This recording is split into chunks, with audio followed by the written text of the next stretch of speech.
right, get right. What's going on? Are you okay? Nick, someone's hit.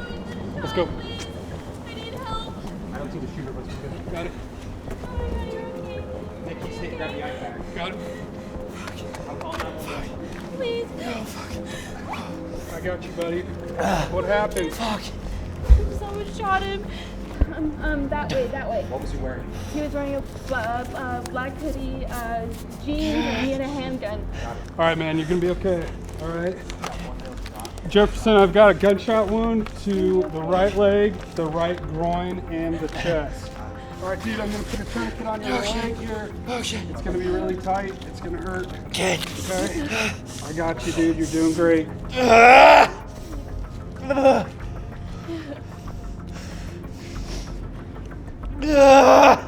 Tourniquet applied to the right leg.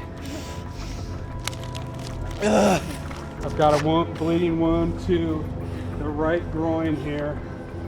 I'm packing the groin wound and applying a pressure dressing. Yes, ma'am.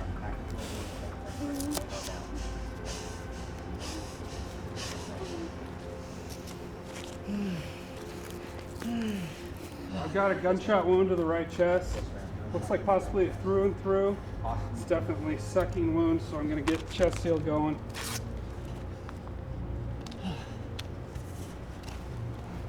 What's your name? Zanny. Annie. My name's Nick. Hi, He's Nick. going to be okay, but I need to look at his back, so we're going to roll him towards me, okay? Okay. I need you to help me roll him towards me, Okay. okay?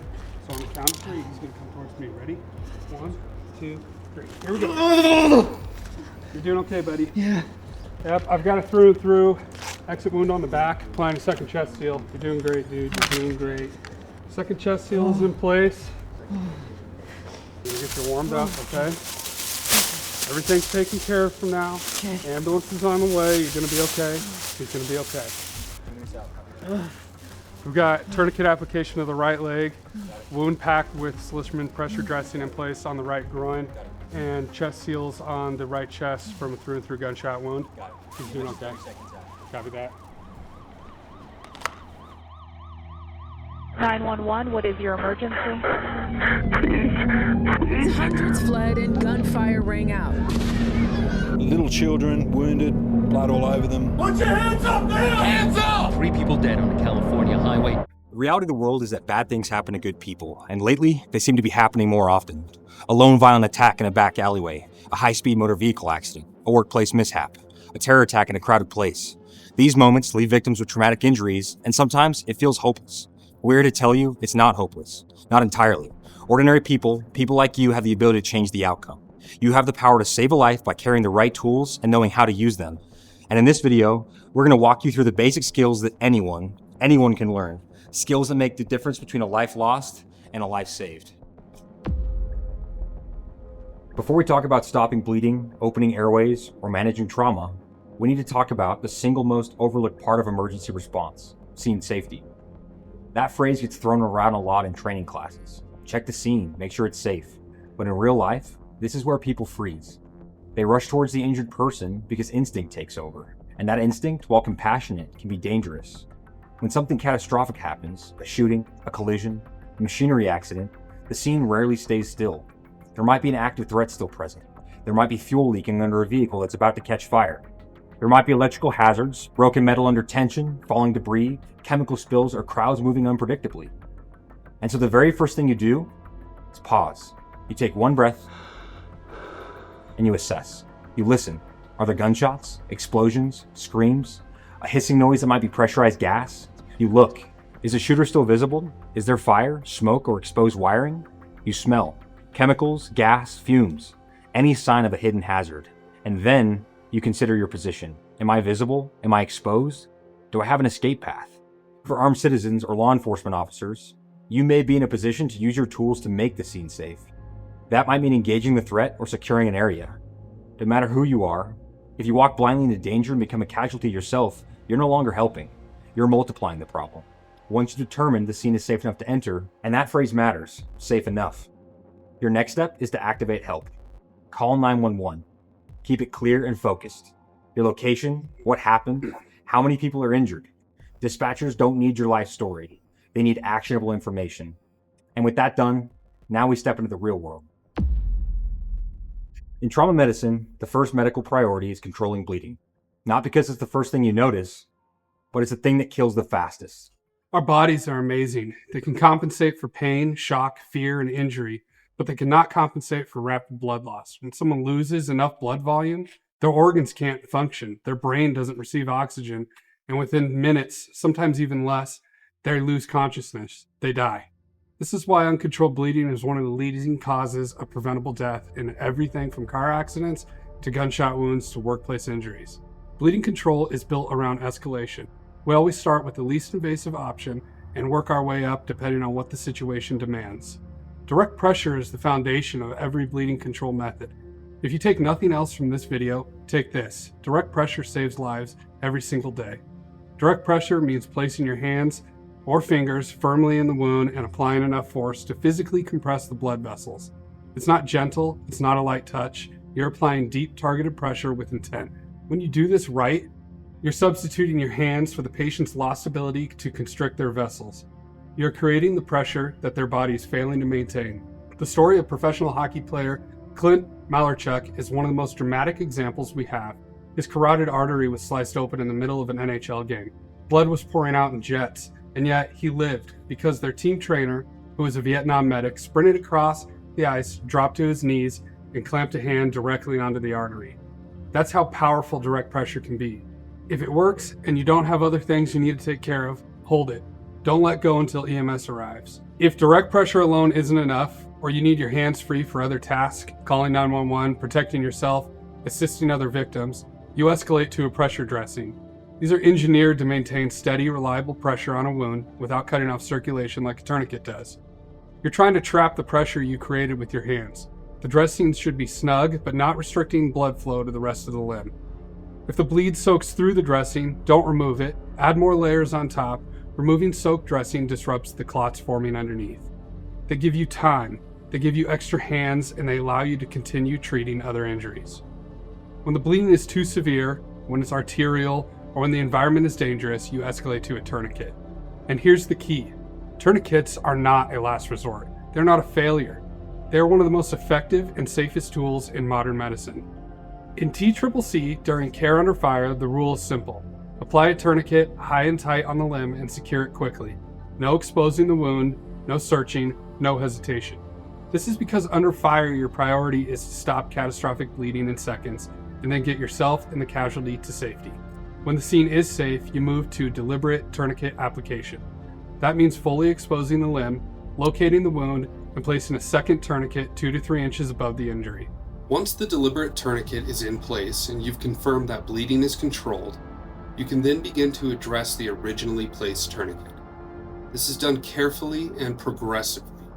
You don't remove it all at once, you slowly release tension on the hasty tourniquet while closely monitoring the wound.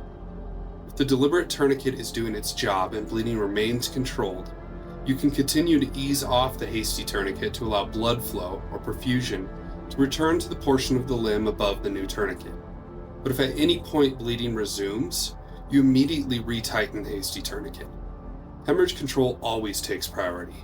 This is a controlled process, not rushed, and every adjustment is based on what the wound is doing in real time. It's important to remember that tourniquets are not effective if placed over joints. If 2 to 3 inches above a wound intersects with the joint, go above the joint. Tourniquet failure almost always begins with poor strap tightening. You need to remove as much slack as physically possible. With the ETQ, you pull until this tail portion of the band almost exits the housing. Then you twist the windlass until bleeding stops. Not until you're tired, not until it's uncomfortable, until bleeding stops. Secure the windlass, secure the tail, document the time. Most tourniquets have a section on the band or body to document the time. If you don't have a pen or marker, you can relay the application time to dispatch, or in extreme measures, use the injured person's blood to scribe on their forehead or chest. In modern conflicts like the war in Ukraine, evacuation times stretch hours or longer. Because of drones, artillery, and contested airspace, medics must sometimes attempt tourniquet conversions to reduce the risk of limb damage.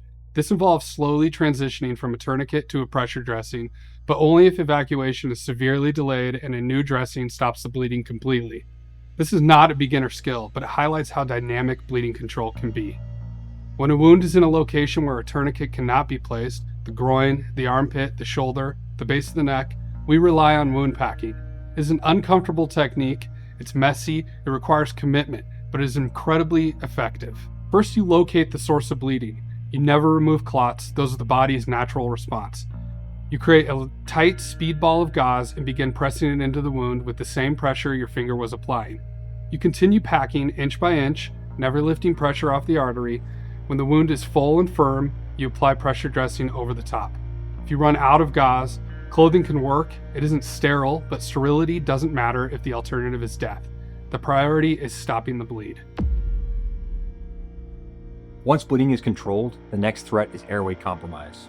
If someone is speaking clearly, crying out, or screaming in pain, good. Their airway is intact.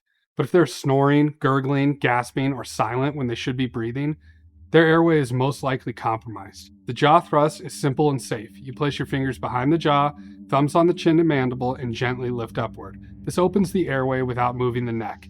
When a projectile enters the chest cavity, it can create a sucking chest wound, a hole that prevents the lungs from creating negative pressure. You'll often hear a sucking sound on inhalation. You might see bubbles. This is a life threat. To treat it, wipe the wound, apply a chest seal, and do the same for any exit wound. Closely examine all parts of the body when assessing for exit wounds. Projectiles do weird things when they interact with flesh and muscle and bone. They don't always take a straight path through. Often, exit wounds will be larger than entry wounds. A chest seal essentially restores the chest's ability to maintain pressure. The lungs sit inside a protective cavity called the pleural space. This space has a very specific job. It creates negative pressure. What that means in plain language is that the chest acts almost like a vacuum that helps the lungs expand when we inhale. Every breath you take depends on that vacuum staying intact. When a projectile or sharp object punctures the chest wall, air can rush through the hole and into the pleural space. This collapses part of the lung because now the lung can't expand against that air pressure. That's called the pneumothorax, and it's already dangerous, but manageable if treated quickly. Where things get truly life-threatening is when the wound creates a one-way valve. Air goes into the chest cavity every time the patient inhales, but cannot escape. That trapped air starts building up pressure inside the chest, and pressure has to go somewhere. As the pressure rises, it begins to do two devastating things at once. It crushes the injured lung, preventing it from expanding. It physically pushes the heart and the good lung towards the opposite side of the chest. When the air pressure pushes the organs to one side, it can fold or kink the major blood vessels that return blood to the heart. Once those vessels get compressed, the heart can't fill with blood properly. And when the heart can't fill, it can't pump. Death from a tension pneumothorax isn't just from not being able to breathe, it's from the heart being mechanically prevented from working. This is why tension pneumothorax is considered a true medical emergency. It can kill a person in minutes. As a civilian responder, your legal scope doesn't include needle decompression, which is ultimately what will solve this condition in the field, by allowing that pressure to escape. But what you can do, which is incredibly important, is recognize the signs and report them decisively. Increasing difficulty breathing, faster, shallow respirations, anxiety, restlessness, sense of doom, worsening chest pain, blue lips or fingernails, unequal chest rise, diminishing breath sounds on one side. The windpipe may begin shifting away from the injured side. This means the pressure is now strong enough to physically move the structures in the chest. This is a late and very serious sign. The veins in the neck swell because blood returning to the heart is getting backed up. This means the heart is struggling to pump against the pressure. These late signs mean that the patient is circling the drain. EMS needs to be there now. While you can't perform a needle decompression legally in most states, there are two extremely helpful actions you can take. Placing the patient on the injured side does three things. It allows the functional lung to expand more fully, it uses gravity to help vent some trapped air internally, and it protects the healthy lung from further compression. This position gives the patient the best chance of moving air while you wait for EMS. You are the eyes and ears for incoming responders. Tell dispatch if breathing is worsening, the neck veins are starting to bulge, the pulse is getting weak, or you suspect tracheal deviation. This tells EMS that they need to prepare for an immediate needle decompression on arrival. You should never remove chest seals, attempt to burp chest seals unless instructed, insert anything into the wound, or attempt your own needle decompression. These actions can make the situation dramatically worse. Tension pneumothorax is rare compared to bleeding, but when it happens, it's one of the deadliest complications a trauma victim can face. Recognizing it early, placing the patient on their injured side, communicating effectively may be the difference between a patient who's alive when EMS arrives and one who isn't. With the immediate life threats addressed, bleeding and airway, we now look for other injuries. We use the acronym DCAP BTLS. Look for deformities, contusions, abrasions, punctures, burns, tenderness, lacerations, and swelling. We check everything. The head for skull fractures, the neck for abnormalities, the chest for rising and falling equally, the abdomen for rigidity, the pelvis for stability, the limbs for fractures or major wounds. Look at the eyes. Are the pupils equal and reactive? Look behind the ears for battle signs, bruising that indicate potential skull fractures. Support fractures, control minor bleeds, but remember, your role is not to fix everything. Your role is to stabilize what you can and relay information to first responders. Shock sets in fast, even in warm environments. Trauma patients lose heat quickly because their body is prioritizing blood flow to the organs. We prevent shock by insulating the patient. A mylar blanket, a jacket, anything with insulating value. Keep them warm, keep them calm, reassess airway and breathing continuously. And if you're armed, holster your weapon as soon as you hear or see first responders. You do not want to be mistaken for a threat. Guys, there's no easy way to say this. As a society, we've grown complacent to the threats we face in everyday life. Violence doesn't discriminate. It doesn't only target police officers, soldiers, or people who signed up for it. Ordinary citizens, families, coworkers, and friends are facing life-threatening emergencies every single day. And whether it's a violent attack, a car accident, a workplace mishap, or a random moment of chaos, these events don't schedule themselves around your readiness. They happen without warning, and they happen fast. And they happen to people that never thought it would be them. That's why it is vital, not optional, that you take ownership of your preparedness. It's not enough to click add to cart and leave your gear on a shelf. Tools don't save lives. People who train with their tools do. Become proficient. Carry them daily. Reject the comforting lie of nothing ever happens. Complacency is what gets people killed. The reality is this. Life is beautiful. Freedom is beautiful. But true freedom is dangerous. And that's exactly how it should be. Responsibility is the price we pay for living in a free world. So take your security and the safety of your family into your own hands. Only you can save you in those first critical moments. Enjoy your life, cherish your people, do what you love, and don't live in fear. Live in readiness. Whether your responsibility to protect comes from God or from something deep within you, that calling is the same. You have the responsibility to preserve life.